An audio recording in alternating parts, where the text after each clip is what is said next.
Bonsoir, aujourd'hui nous sommes à la France. A sério mesmo? Oui, oui, mademoiselle. Nous sommes à la France aujourd'hui. Boa noite é sempre melhor. Bonsoir. Eu também não sei dizer muito mais do que isto. Muito boa noite. Bem-vindos Mas a olha, mais um A PCM. professora Fernanda hoje vai ficar muito feliz contigo. Vai tentar, pelo menos. Do meu parco e gratuito francês. Mas começou e acabou aqui. Nós hoje vamos, até porque voltamos ao modelo do Zoom, mas voltamos por um bom e por um excelente motivo. Vamos até França. Vamos até Paris de França. Não é assim que se diz? É Paris de França. Paris de França. Vamos até Paris de França. Vamos falar com a nossa convidada, uma portuguesa, naturalmente. Senão o programa não ia acontecer, porque não temos conversa para 50 minutos de francês. De São Martinho de Anta, que está em Paris e que recentemente ganhou um prémio de cinema com um documentário que muito nos diz. Ana Isabel, muito obrigado por ter aceito o nosso convite e bem-vinda. Muito obrigada eu pelo convite, pelo interesse pelo meu trabalho e bonsoir. Pronto, e ficamos por aqui, está bem, Isabel? Agora em português, daqui até ao fim. Eu também prefiro. Esta é a história que temos hoje para vos contar, a história de quem tem contado as histórias que cá e lá nos tocam a todos um bocadinho. Vamos falar sobre dor e sofrimento.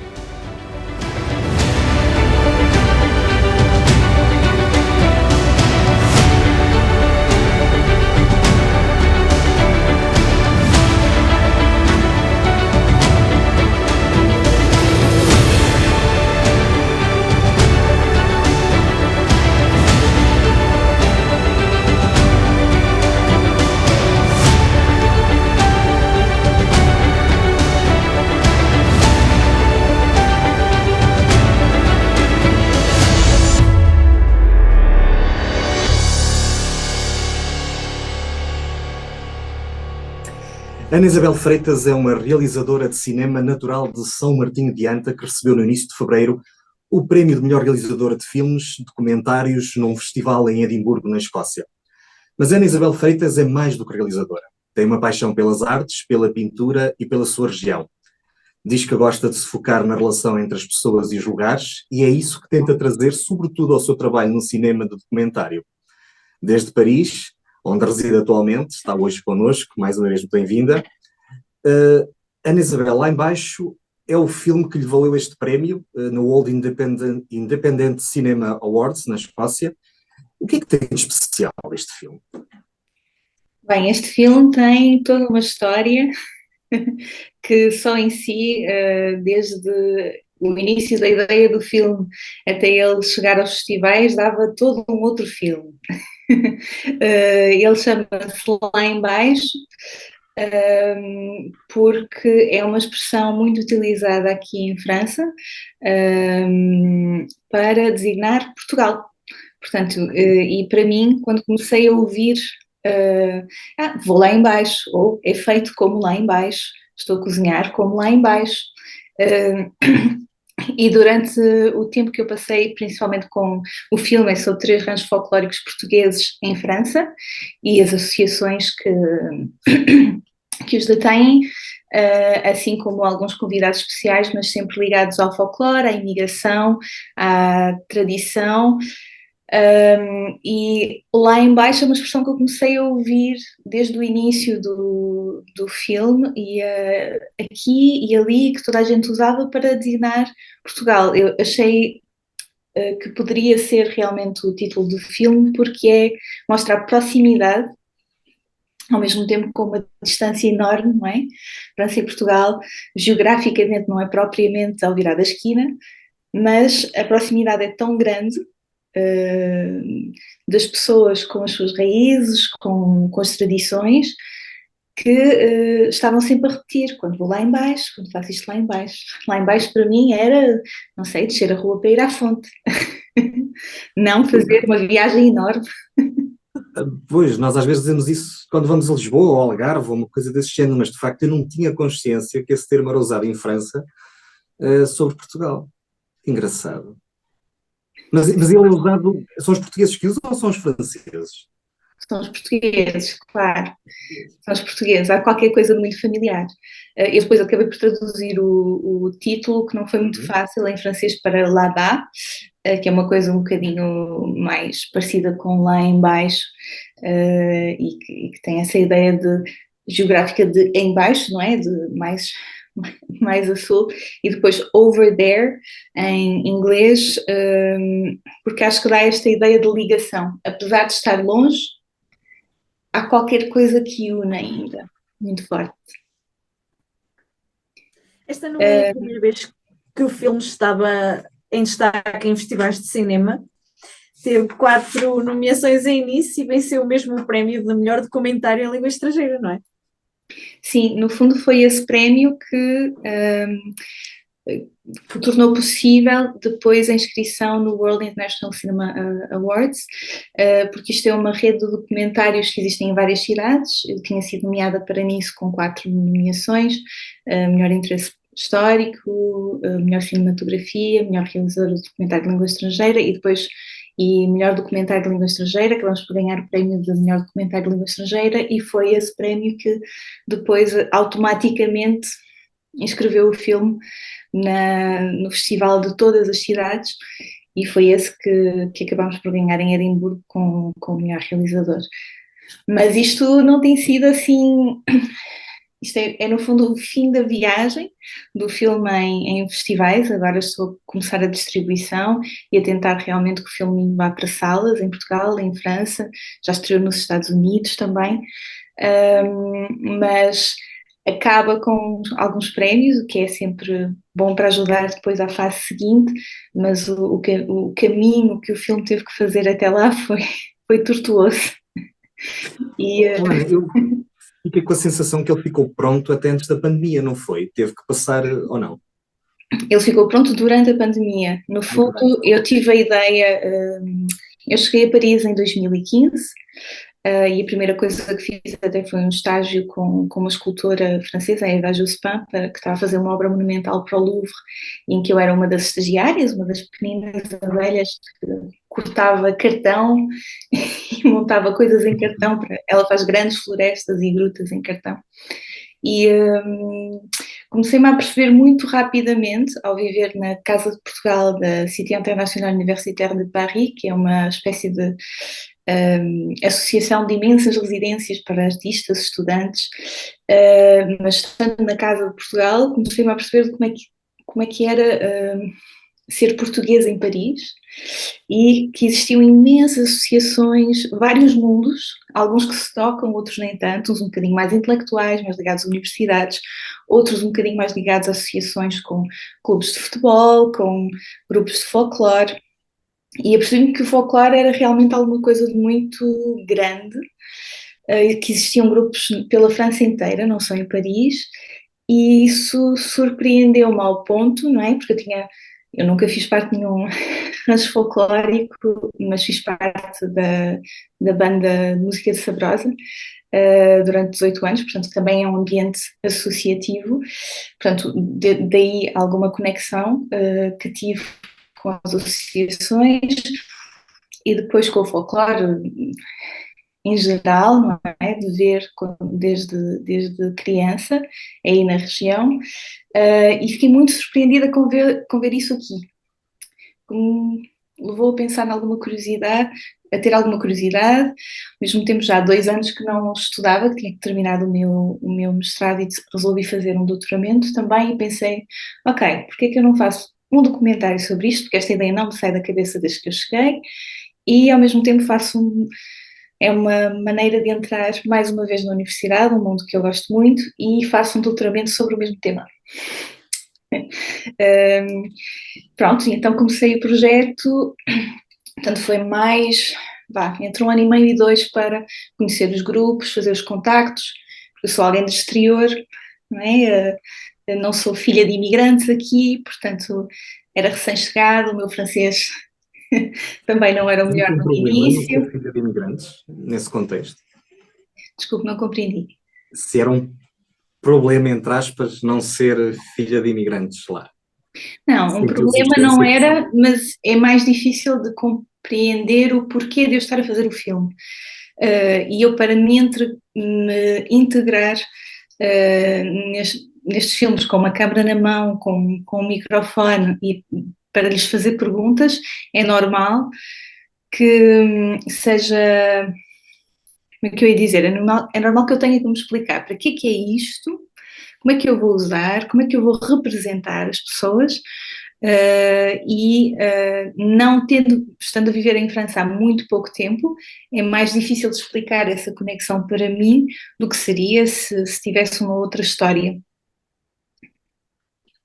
Compreendo.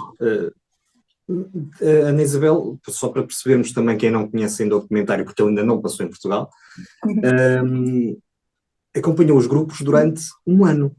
Quer dizer, foi disse dois, mas depois o documentário retrata o trabalho de um ano.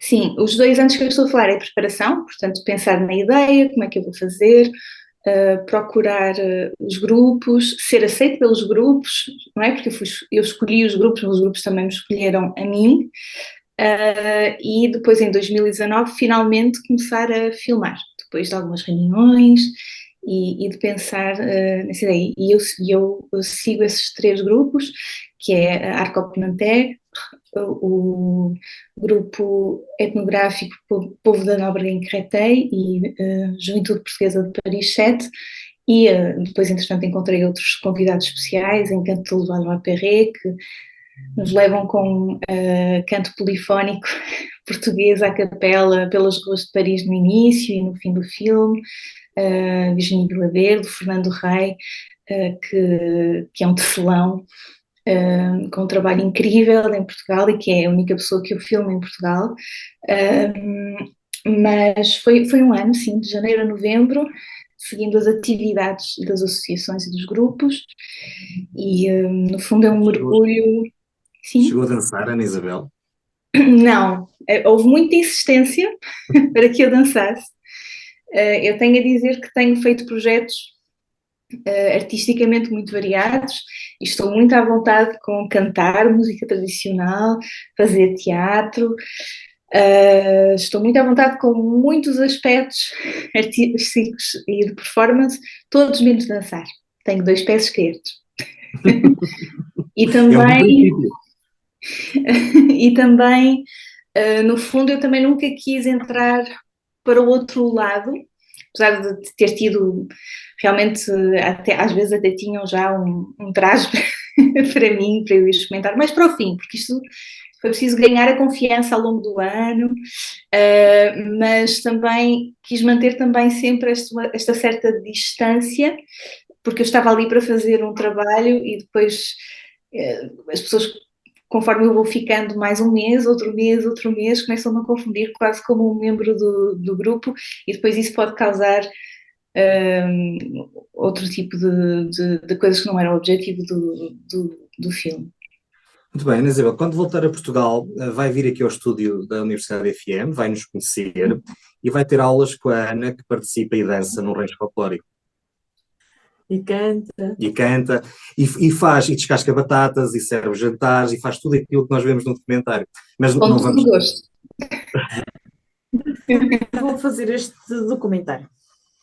Foi exatamente o que eu disse, a perceber-me que em França existia toda uma rede de associações, que elas tinham membros de todas as idades, o que nem sempre é fácil de encontrar atividades. O folclore reúne pessoas entre os 0, literalmente, estamos a falar de bebés dentro de cestos, a ir para o palco e até que as pernas e os dedos deem para dançar ou tocar um instrumento ou nem que seja só ir ver. Portanto, são todas as gerações, o que aqui em França ainda é mais eclético, porque são pessoas com diferentes anos de chegada à França, são coisas que se fazem em família. E eu senti que havia aqui, talvez mais do que eu tinha visto em Portugal, um sentido de responsabilidade enorme e com algum peso de representação da tradição, de honra aos antepassados, de manter tradições vivas, de transmitir a língua, porque estamos num contexto em que estamos fora portanto as coisas ganham um peso e uma importância maior. Depois eu percebi que também era como se fossem umas enormes famílias, às vezes mais funcionais, outras mais disfuncionais, como qualquer família, em que cada um procurava, no fundo, o seu lugar. Que todos estes temas, não é? A família, a partilha, a conexão a uma tradição, fazem parte do meu trabalho em geral. Quer seja artístico, mais do lado das artes plásticas, pintura, quer seja em cinema documentário, talvez um bocadinho mais autobiográfico, mas são pontos que sempre me interessaram ao longo do meu trabalho artístico e académico também, portanto para mim fazia todo sentido. E o que acontece com este tipo de projetos que são totalmente independentes é que chega a um ponto em que a ideia está na cabeça há tanto tempo e continua e persiste e começam a aparecer ideias mais concretas que depois é impossível não fazer. Ana Isabel, pegando um bocadinho naquilo que acabou de dizer, precisamente que procura no seu trabalho a relação entre as pessoas e os seus lugares, neste caso e neste filme nós temos pessoas que estão fora dos seus lugares, mas que depois o que tentam, isto é a minha interpretação, e que se calhar ficou um bocadinho estimulado ao ver o documentário, o que tentam fazer é ter ali um bocadinho da sua zona de conforto, que é Portugal. É isto. Foi isto que funcionou nessa relação entre pessoas, lugares, apesar destas estarem completamente fora daquilo que seria o seu lugar normal. Estou a falar um bocadinho das mais velhas, mais novos já vamos falar a seguir. É um bocadinho mais complexo do que isso, porque o que eu via no folclore em Portugal, e é o que acontece, normalmente cada um representa a sua região, não é? A sua própria região, as tradições que foram passadas de geração em geração, do sítio de onde vem. A questão de estar fora faz com que pessoas de diferentes regiões estejam num grupo que representa, às vezes, uma região que não é a sua, ou as músicas que não são aquelas que eles aprenderam antes e que depois têm que adaptar.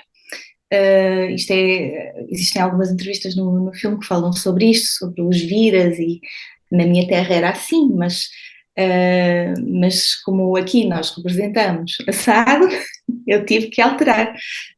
Mas claro que existem sempre membros que estão nas direções ou que são fundadores que têm uma ligação real à região ou à terra que estão a representar. Portanto, para 2 grupos é Ponta da Barca, para um outro é Viana. Mas outros representam com o mesmo orgulho, sem ser a sua própria região. Portanto, isto transforma a questão da tradição numa coisa um bocadinho mais geral e maior. É uma ligação a Portugal, é procurar uma zona de conforto, mas o que eu sinto é que existe também uma desconexão. Porque o meu ponto de vista eu vivi em Portugal a minha vida toda, eu estudei em Portugal, eu venho de São Martinho de Anta, mas fui sempre vivendo em cidades um bocadinho maiores, fiz o liceu em Vila Real, depois estudei no Porto Belas Artes, depois fiz entretanto Erasmus em Itália, depois fui para Lisboa fazer mestrado e agora estou em Paris. O que me dá uma noção de Portugal ao longo da minha própria vida, muito diferente da noção de Portugal que eles têm, não é? Porque há uma ligação que é muito forte, mas para alguns é um país de onde eles saíram já nos anos 60, 70, para outros são países onde eles saíram em 2008, 2010, houve uma nova vaga de imigração com a crise económica, para outros é o sítio dos pais ou dos avós,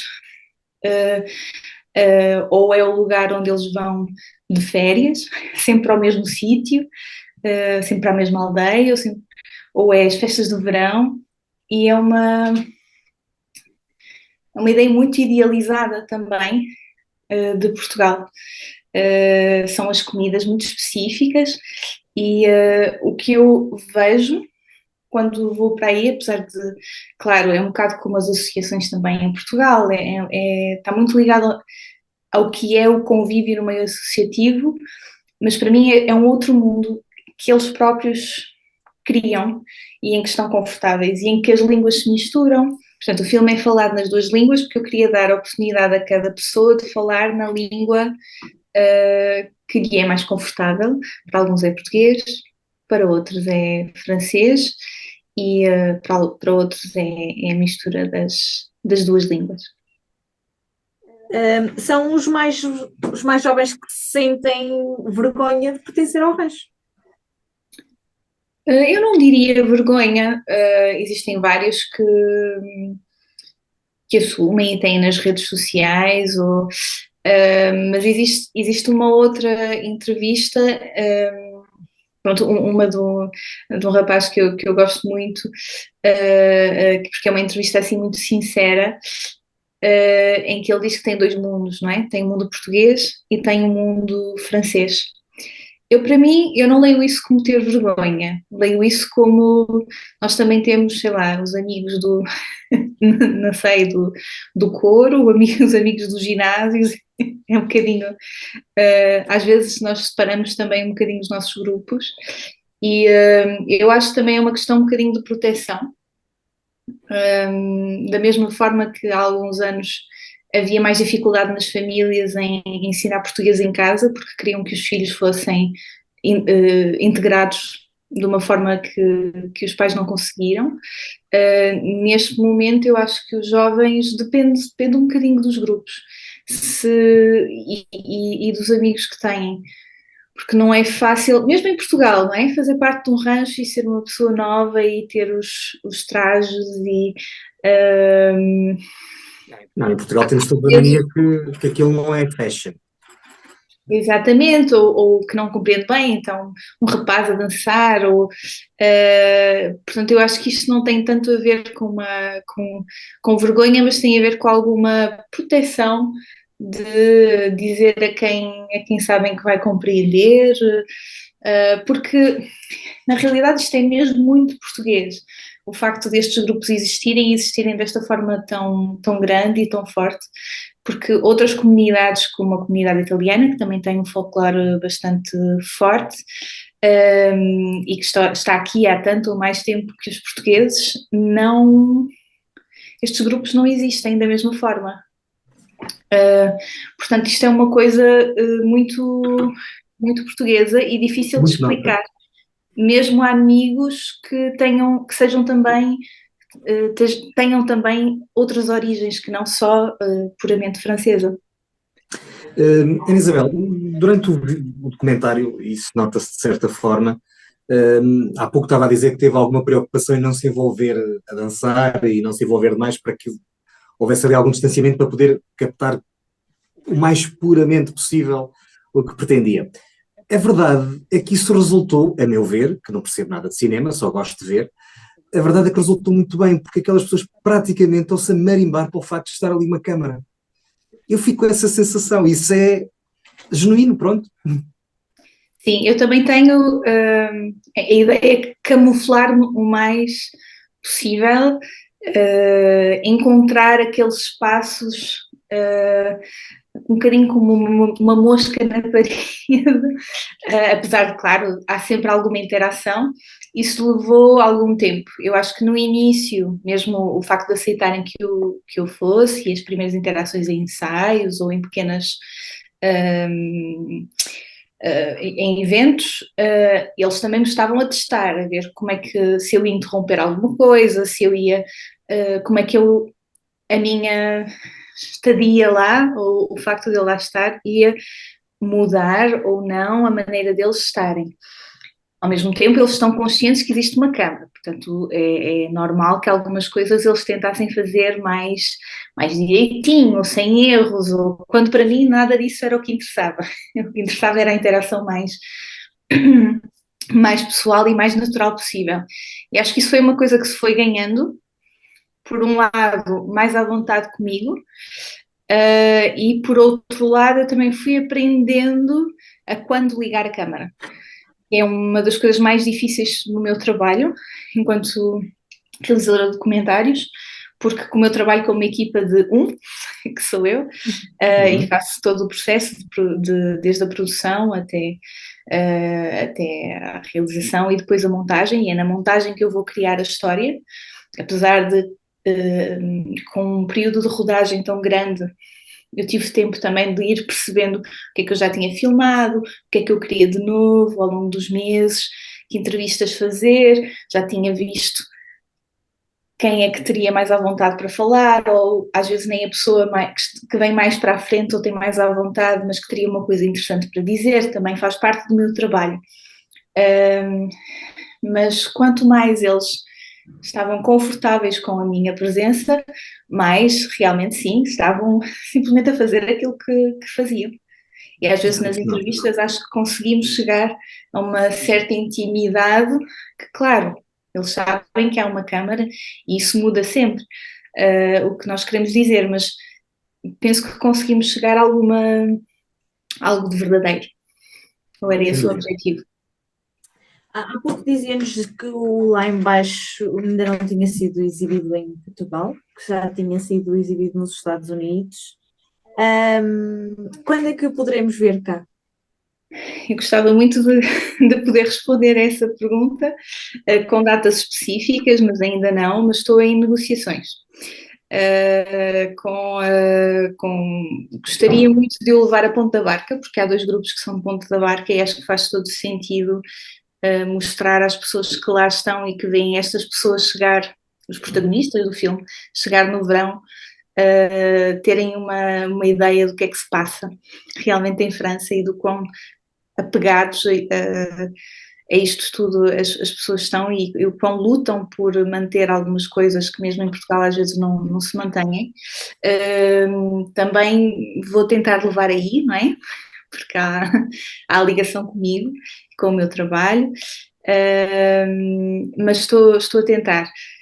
Se alguém que trabalha em distribuição em Portugal estiver a ouvir, ou pessoas que tenham auditórios de pequenos teatros, ideias para projetar ao ar livre, a minha ideia é mostrar o filme o mais possível e se quiserem dar ideias, eu estou aberta a tudo. É o bom também de ser a única pessoa responsável do filme, pelo filme, é que quem decide no fim sou eu e o que eu quero agora é mostrá-lo. Mas este ano talvez, e algumas coisas estão-se a definir mais também para 2024, porque sendo em Portugal, algumas pessoas querem que eu esteja presente, e pronto, eu tenho um bebê a caminho em maio, por isso a minha disponibilidade este ano está um bocadinho mais complicada, mas as coisas vão acontecer. Ana Isabel, o que não falta na nossa região são bons auditórios com capacidade de projeção com máxima qualidade, haja vontade, e essa vontade tem que haver, porque o que está aqui é um bocadinho de nós lá fora, e é um trabalho excepcional que de certeza absoluta que vai ficar para dizer como é que em tempos era feito. E agora não me estou a referir só lá em baixo, estou-me a referir aos outros comentários que teve a amabilidade de nos mostrar. Mas sobre isso vamos falar na segunda parte. Mas nós não temos dúvidas nenhumas que temos gente que pode mexer os cordelinhos, não é? Isabel, quando quiser exibir cá no Douro é fácil. A gente resolve. Ajuda a resolver, pelo menos. Tempo agora para uma palavra sobre Lá em Baixo. Paixão. Uma palavra sobre Vindima. Mosto. Uma palavra sobre, no meu tempo, o casamento. Ternura. Uma palavra sobre pintura. Textura. Uma palavra sobre banda de música de Sabrosa. Não vou dizer uma palavra, vou dizer a nossa banda é o nosso grande amor. E uma palavra para os ranchos folclóricos que acompanhou.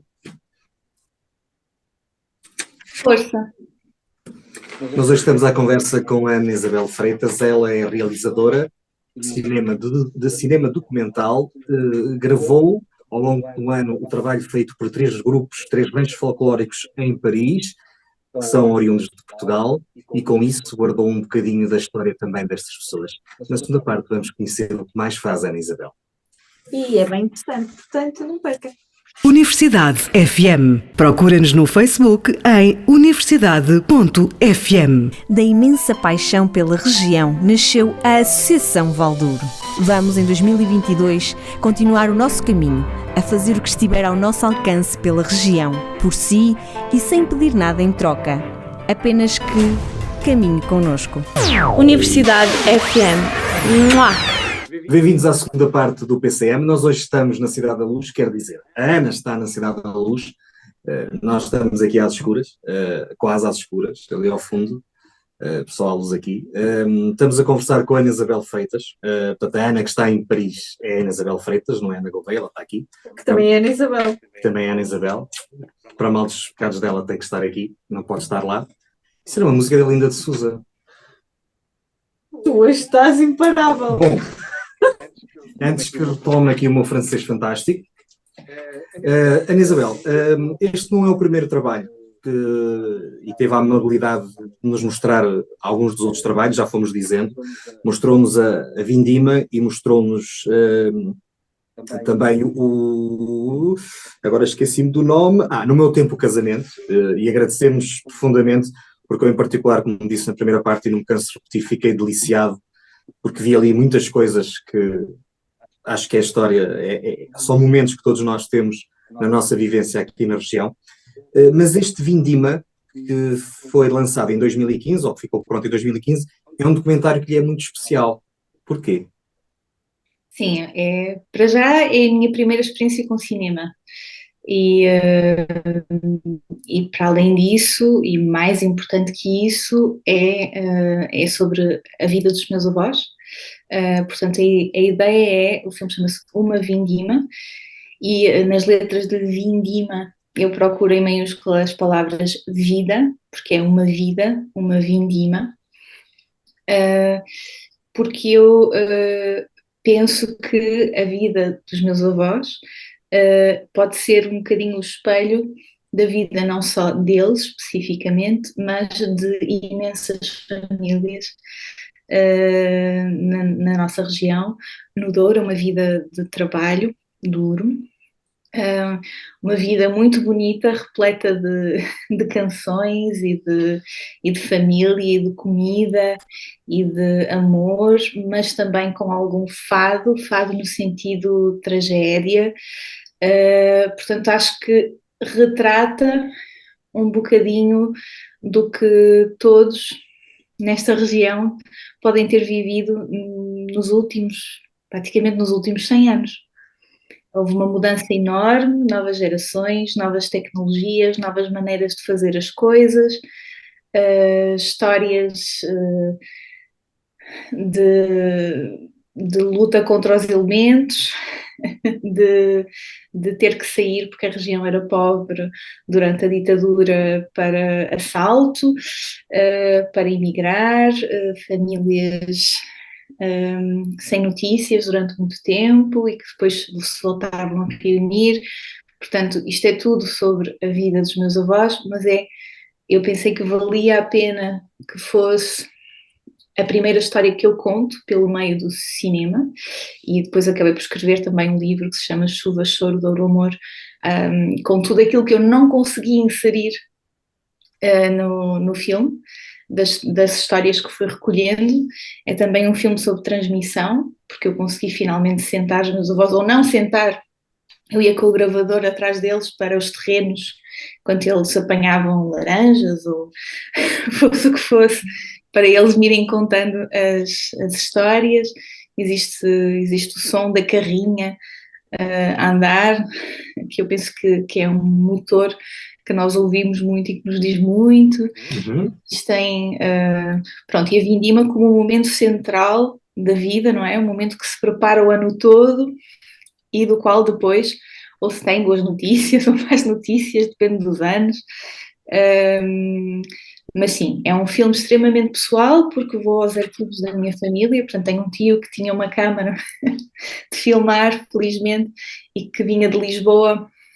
O tio João vinha de Lisboa para Sabrosa e filmava um bocadinho o verão e os meus avós e a casa e o que se passava. Mesmo eu descobri-me a mim, pequena, em imagens que nunca tinha visto. E pronto, coisas como a matança do porco, tantas, tantas coisas que eu penso que são tão próximas, tão nossas, e pronto, para mim também foi uma descoberta do cinema, descoberta dos realizadores de documentário franceses, a Varda, o Arnaud Chevalier, ao mesmo tempo, e uma tentativa de encontrar qual é a minha linguagem própria no cinema, porque foi o meu trabalho de final de mestrado na Escola Superior de Teatro e Cinema. Esse livro está à venda por onde? Eu penso que ele deve ainda existir na Tragamundos e no Espaço Torga. É um livro muito pequenino, mas que tem tudo o que eu não digo no filme e algumas ilustrações. O Douro molda as suas gentes ao chorar e ao sorrir, e como eu sou do Douro, molda-me também a mim e aos meus avós. É isto que vemos no documentário, onde provavelmente qualquer pessoa desta região vê coisas que se passaram consigo e com a sua família.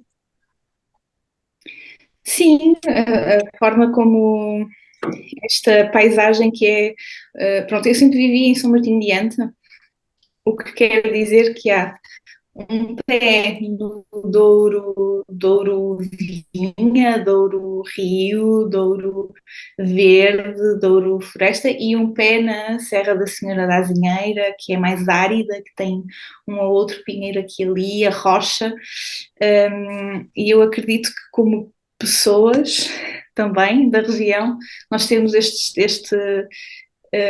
lados, estas personalidades têm alguma coisa de rochoso, ao mesmo tempo que têm alguma coisa de trabalhado em nós. Portanto, sim, este Douro que nos molda um bocadinho.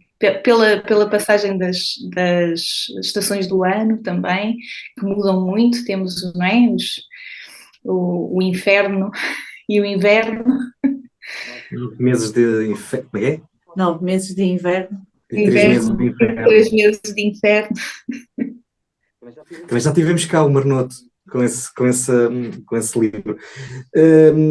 Ana, estes documentários, tanto este depois como o outro que nos mostrou no meu tempo o casamento, pelo meio há outros também sobre o papel das mulheres que também teve a oportunidade de nos passar, mas, e perdoa-os, nós focamos-nos mais nestes porque se calhar são estes que nos dizem mais, mas a verdade é que eles apontam e coincidem mais ou menos também para uma certa... para aspectos da sua vida pessoal, portanto, apontam-se para momentos em que a Ana também sentiu que devia estar a fazer isto por si. É assim, não é? E desculpe se a pergunta é demasiado pessoal. Não é. Claramente. São quando... Pronto, como artista eu acredito que nós devemos falar daquilo que naturalmente nos vem como ideias e falar daquilo que conhecemos para que seja verdadeiro e para que tenhamos alguma coisa para dizer que seja real de alguma forma e que possa ser partilhada. E para mim, visto que eu sou um bocadinho a ovelha perdida que vai sempre para cada vez mais longe e sempre com vontade de continuar, naturalmente, depois a nível de trabalho, não sei exatamente porquê, se calhar terapia pode ser que me ajude um dia a perceber, os meus temas foram sempre parar à região, às paisagens e a uma certa autobiografia, não autobiografia no sentido de a minha própria vida, mas tentar que as histórias individuais que eu conheço muito bem possam refletir sentimentos, emoções, percursos que depois possam ser transmitidos e reconhecidos por um público a seguir. E o Uma Vindima foi marcado por, no fundo, a minha ida para Lisboa e depois mal acabei o filme, vim para Paris, portanto, realmente um salto para uma vida noutro sítio. E a perceber-me que os avós não são eternos, não é? E que estas coisas cíclicas que nós temos nas nossas famílias, estas tradições na Páscoa toda a gente se encontra, no Natal toda a gente se encontra, ou fazemos este tipo de coisas, a vindima, que não eram eternos e que, no fundo, com o passar dos anos, com a falta de forças das pessoas que são o centro destes eventos, que eles iriam começar a ser cada vez mais diferentes, com cada vez menos pessoas, e que esta magia que existiu a minha vida toda ia desaparecer. Portanto, alguma urgência em filmar o que ainda existe, porque mesmo este tipo de coisas, eu penso que não é na minha família só, que pequenos produtores, as cooperativas, estas coisas que não estamos propriamente num momento em que temos garantida uma próxima geração a fazer as mesmas coisas ou da mesma forma, não é? Temos as grandes empresas a tentar comprar terrenos, temos... portanto, é uma forma de fazer que eu senti que se calhar era melhor congelar no tempo. Eternizar. E também é uma maneira de eu eternizar as pessoas de quem gosto, que são os protagonistas, que de repente se veem como personagens principais de uma tela de cinema, ou se veem representados, não é? Pessoas simples que trabalharam a terra a vida toda e que têm, e eu diria que, pronto, nisto nos avós é muito verdade, têm mesmo caráter de personagem principal. Este documentário ou seja, o Vindima e o No Meu Tempo Casamento já foram alguma vez exibidos em Portugal? Sim, Uma Vindima teve uma vida muito interessante, foi o meu primeiro filme. Eu acho que na altura nem sequer me apercebi do quão interessante foi a vida do filme. Ele estreou no Teatro São Jorge, em Lisboa, na Avenida da Liberdade, no DOC Lisboa. Na altura foi selecionado para a secção de Verdes Anos, sendo o meu primeiro filme, filmes de estudantes. Entretanto, desde aí eu enviei-o para muitos festivais no mundo e ele foi mostrado, nem sei bem agora todos os países, mas na Bélgica, nos Estados Unidos, em muitos sítios. O problema é que eu não tinha os meios financeiros para ir com o filme. Portanto, a Lisboa fui, mas não pude aproveitar a vida de festival que o filme teve ao ir com o filme e fazer os contactos e essas coisas todas, porque não tinha meios financeiros para o fazer, mas pronto, mas o filme foi visto em muitos sítios.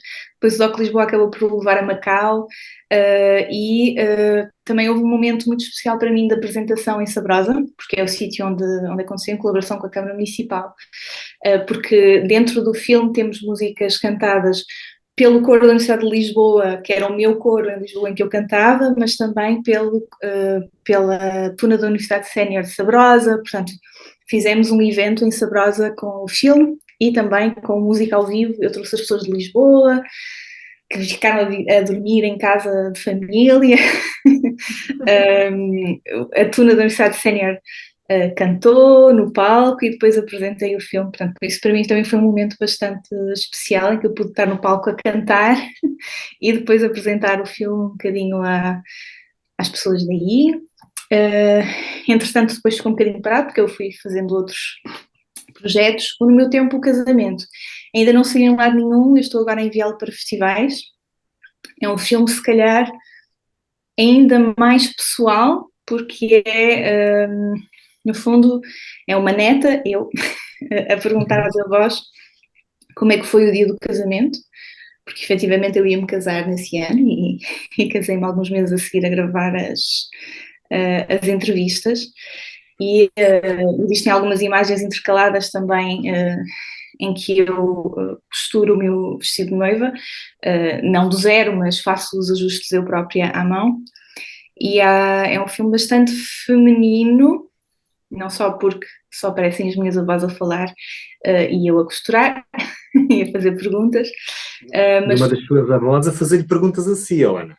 Ela queria também. saber se os escolhidos cumpria os parâmetros todos. Claro, mas isso é muito importante.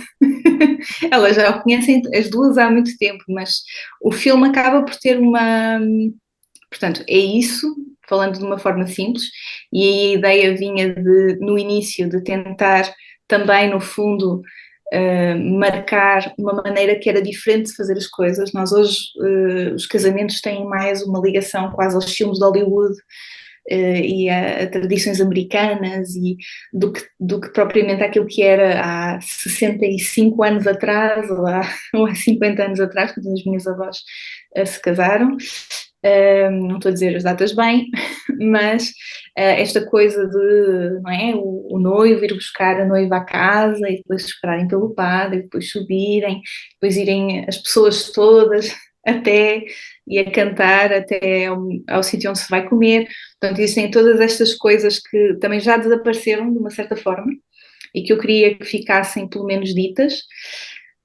Achei interessante a questão das fotografias, não é? Tenho uma avó que tem uma fotografia no dia de casamento, uma única fotografia, e uma outra de que não há qualquer tipo de registro, portanto é completamente o oposto do que hoje temos 50 mil fotografias e vídeos e coisas para escolher, e acaba por rodar muito à volta de ter uma fotografia com cada pessoa, e existem estas sessões todas, e por outro lado tem a ver de uma maneira mais séria com a memória, com a perda da memória e com a fragmentação das coisas, portanto acabou por ser também, claro, muito pessoal, e eu no fundo apareço no fim, e há uma relação com o facto de eu me ir casar, mas tem a ver também com por quanto tempo é que eu vou poder ouvir estas histórias, e a diferença entre as duas avós. Uma ainda, apesar de em luto há pouco tempo, mas daí alguma emoção, mas ainda a fazer as vozes todas das pessoas e a contar as histórias de uma forma muito viva, pronto, e a outra em muito mais dificuldade, e eu penso que é uma coisa que não é só em Portugal e não é só na região, mas que neste momento faz parte da vida de muitas famílias, que é pronto, a demência já numa idade avançada, ou Alzheimer, ou problemas assim deste género, e nós começarmos a perder parte das pessoas e a termos que lidar com isso. Portanto, o filme para mim é também sobre esse tema. Ana, quantas fotografias? Não se preocupe, eu tenho 2.500, não se aproveitou nenhuma. Ana, a sua formação base é em artes plásticas? Como é que surgiu o cinema? O cinema surgiu de algum fascínio desde criança. Os meus pais tinham este hábito de comprar coleções de coisas, coleções de livros contemporâneos que depois só eu é que lia, ou de DVDs,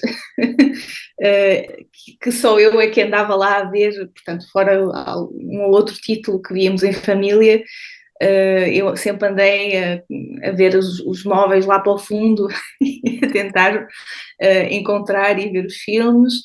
Algum fascínio, talvez em criança, pelos filmes da Disney, principalmente pela Branca de Neve, e depois apercebi-me porque que era a Branca de Neve, não era a história, era a única cassete ainda em VHS que eu tinha, que no fim tinha o processo de construção do filme, então mostrava as máquinas que o Walt Disney tinha criado, e as camadas e as cenas, como é que se faziam. Portanto, aí eu perceber que se calhar era aquela cassete que eu via mais, não exatamente pela história, que me assustava um bocadinho, mas por este saber como é que se faz.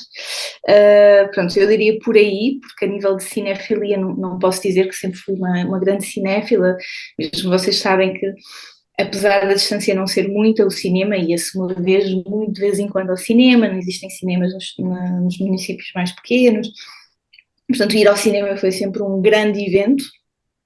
Depois, conforme fui crescendo e mudando sempre fui muito ao cinema, mas sem uma coisa muito controlada, e depois o que acabou por acontecer. Já no liceu, eu fiz um projeto com vídeo em que eu fazia de personagem. Eu andei no Liceu Camilo Castelo Branco, portanto, para um concurso de escrita da escola, e eu criei um guião em que eu fazia duas personagens, a primeira e a última mulher do Camilo Castelo Branco, e aí foi a primeira vez que eu filmei qualquer coisa, o som ficou muito mal,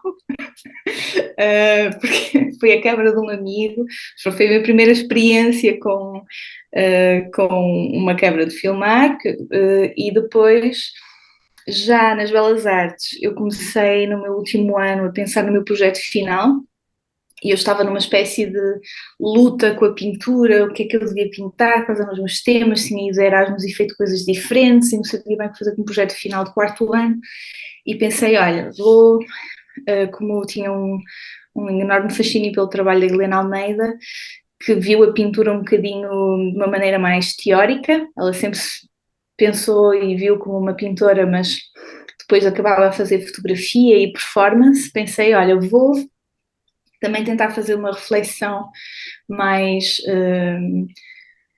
que eu ia dizer, conceptual do que é a pintura, e criei uma série de performances filmadas, e comprei a minha primeira câmara com o dinheiro que tinha, no fundo, todo o dinheiro que tinha da banda, que nós recebíamos alguma coisa no verão por fazer as festas, e que tinha juntado, e comprei a câmara com o dinheiro que tinha, uma coisa muito pequenina, que serviu depois para filmar uma vindima também, uma Sony Handycam ultra leve, não a melhor coisa, não a coisa mais estável para filmar, mas era o que eu tinha.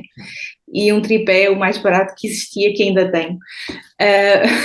Portanto... Eu tinha Grundig, Ana Isabel, tive duas Grundigs. 2 milímetros ainda, antes que era digital. Sim, mas depois de começar aí, tive uma aula também de vídeo na faculdade, que me chamou bastante a atenção, portanto, mais passando pela videoarte, e como sempre fiz teatro bem, com a professora Fátima, uma só vez, que eu depois mudei também de escola para ir para o liceu, e depois fiz muito teatro no liceu, fiz teatro no Porto, fazia parte do Teatro Universitário do Porto, portanto tinha aulas durante o dia, e todas as noites, durante 4 horas, tinha ensaios de teatro no Porto. Portanto, esta mistura um bocadinho com os personagens e com estar atento às pessoas, e no fundo, quando acabei a licenciatura, eu senti que se ficasse no Porto a fazer mestrado na mesma universidade, não ia evoluir muito. Iam ser os mesmos professores, iam ser algumas cadeiras repetidas, havia um curso de documentário, mas que era bianual, e no ano em que eu acabava a licenciatura, depois teria que esperar um ano para poder entrar na faculdade a seguir para esse curso bianual de documentário, e vi que, pronto, outra possibilidade era cinema, e em Lisboa, que era, no fundo, é tida como a melhor faculdade do país, e lancei-me um bocadinho assim. Ana, já falamos muito de cinema, vamos falar um bocadinho, aliás, a Ana fez teatro, cantou, é realizadora, faz pintura, escreve, só não dança, tocou, só não dança. Não vamos ter tempo para falar disto tudo, mas gostávamos de falar um bocadinho sobre a pintura. Aliás, primeiro perguntava-lhe se o quadro que está por trás de si é seu. Eu diria que sim. Sim, pronto, digamos que aqui em casa os quadros ou estão na cave ou estão nas paredes, mas sim, é meu. Se no cinema se foca nas pessoas, na pintura prefere as paisagens, embora sejam paisagens tocadas pelo homem, é isso? Sim, é isso. Eu penso que da mesma forma que nós somos moldados pelas paisagens e pelos nossos lugares, sejam eles de onde nós vimos ou aqueles que nós construímos depois mais tarde, ou as nossas viagens, as nossas experiências, também nós marcamos claramente, como seres humanos, as paisagens. Eu tenho uma propensão mais natural para as paisagens naturais, mas mesmo assim, e penso que vindo da região do Douro, em que o natural e o humano é extremamente ligado, não é? As linhas que nós vemos, não é? Nas imagens que temos do Douro foram todas construídas pelo homem, Não é propriamente a paisagem natural da região, mas ao mesmo tempo temos pinhais e florestas e coisas muito mais, e arbustos que são mais nativos, vamos dizer assim. Na pintura houve muita experimentação nas belas artes, não é? Tive vários exercícios para fazer, não quer dizer que eu não consiga fazer um retrato, que faço de vez em quando, mas o que acaba por me chamar a atenção são as paisagens e esta ligação ao humano, ao toque, à textura, vem às vezes num caminho, numa linha de comboio, que passa e também Numa ponte. Numa ponte, ou mesmo na manipulação dos tecidos. Porque Sim, também vi essas. Portanto, porque eu sempre tive uma relação com a costura, vamos dizer assim, com os tecidos, que não é propriamente ligada à roupa, apesar de eu ter feito também alguns figurinos para teatro. Eu não sou propriamente perfeccionista, mas as minhas avós sempre costuraram, a minha mãe também sempre deu uns pontos, portanto é uma coisa que eu acho que passa principalmente no lado feminino das famílias, de geração em geração. Eu sempre tive um fascínio grande sobre a tela. Depois de um projeto final de licenciatura em que eu, no fundo, desconstruí a pintura na minha cabeça, e as camadas todas, e a madeira e os fios que fazem parte da tela e a impermeabilização. Acho que isso depois acabou por, mais tarde, quando comecei um trabalho mais pessoal, que não tem nada a ver com desafios da faculdade, me levaram a criar as minhas próprias telas, a criar relevo com os tecidos, escolher se queria uma trama mais fina, uma trama mais... começar a criar as linhas da paisagem já através do tecido, antes de o impermeabilizar e antes de fazer a pintura. E pronto, depois a pintura a óleo é aquela com que eu me identifico mais. Experimentei acrílico, aguarelas, mas penso que o óleo acabou por ser aquilo que me identifico mais, e por cima também numa espécie de desacralização assim, também da pintura. Às vezes faço-lhe um bocadinho de bordado por cima, mas isto é tudo muito delicado, portanto, se olharem assim, parece um quadro normal, mas se formos perto, existem linhas, tem relevo e existem linhas, quase caminhos, criados das raízes até aos ramos e que saem pela pintura. Portanto, é tudo. Os meus quadros precisam de ser vistos de perto. Ao longe parecem só pintados, e depois, quanto mais tempo se passa, a ideia é que mais pormenores e mais pequenas texturas apareçam. Bom, Ana Isabel, se não estou em erro, já não expõe desde 2017 em Portugal, se percebi bem. Vamos aguardar que o faça em breve para podermos ver de perto, até porque ela tem escolhido sítios aqui bem perto de nós, em São Martinho de Anta, na casa de Miguel Torga, e também noutros que me referiu. Ana, estamos a chegar perto do final do nosso programa. Realmente, uma mulher que faz tanta coisa, que já acrescentei aqui costura, porque eu tenho aqui uma lista, fui escrevendo ao longo do programa, já acrescentei aqui costura também. Isto dava outro programa, mas, como diz o outro, não temos tempo, daí que temos que ir ao contrarrelógio. Então vamos ao contrarrelógio, 1 minuto, 10 perguntas. Quem é a sua inspiração? Natureza. Quem é o seu realizador favorito? Demasiado difícil, talvez a Agnès Varda. Filme favorito que realizou? Não tenho. É como escolher entre os filhos. São Martinho de Anta ou Paris? Sou péssima a fazer escolhas. Mas bem, vamos dizer São Martinho de Anta. O que a faz feliz? Pouco. Pintura ou cinema? Não há escolha possível. Que filme quer realizar? Talvez uma ficção. A paisagem que gostaria de pintar. Todas. Sente saudades de Portugal?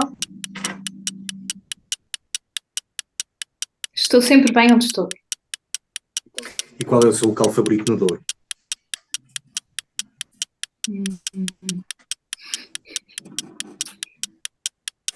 Talvez a Serra da Senhora da Dinheiro.